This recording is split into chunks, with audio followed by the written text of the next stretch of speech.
সন্ধেবেলা একটু ঘুগনি খাবার ইচ্ছা হয়েছিল আজ কদিন ধরে, তাই বাড়িতে আজকে ভাবলাম একটু ঘুগনি বানিয়ে নিই।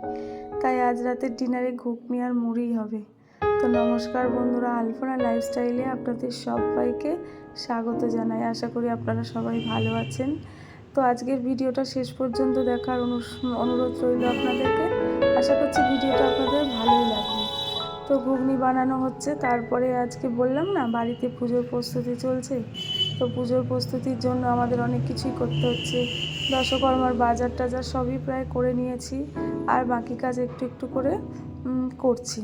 তো ঘুগনিটা হয়ে গেলে আমি আবার নিচে যাব, নিচে আলপনা দেওয়ার কাজ রয়েছে, ওই বাকি কাজগুলো করা হচ্ছে। তো এই দেখুন, আমার বোন না খুব সুন্দর আলপনা দিতে পারে, তো এই সব কাজে ভীষণ এক্সপার্ট। ক্রিয়েটিভিটির দিকেও খুবই সুন্দর। দেখুন হাতের কাজগুলো কত সুন্দর, ও দারুণভাবে দিচ্ছে। আর বললাম না বাকি কাজগুলো সারা হচ্ছে। তো ভিডিওটি আপনারা এখন দেখতে থাকুন।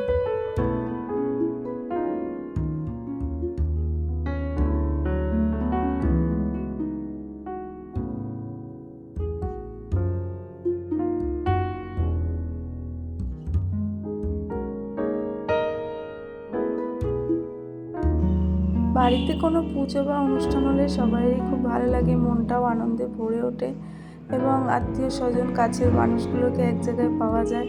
তো ওই দরজায় দরজায় আলপনাগুলো দিয়ে দিচ্ছে। এখন দেখুন কত সুন্দরভাবে আলপনাগুলো দিচ্ছে।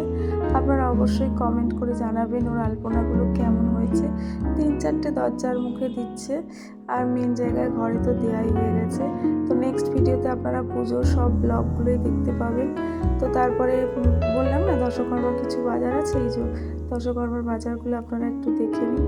তারপরে বাকি কাজগুলো অনেকটাই প্রায় সেরে ফেলেছি, আর বাকিগুলো হয়ে যাবে আজকের মধ্যে আশা করছি।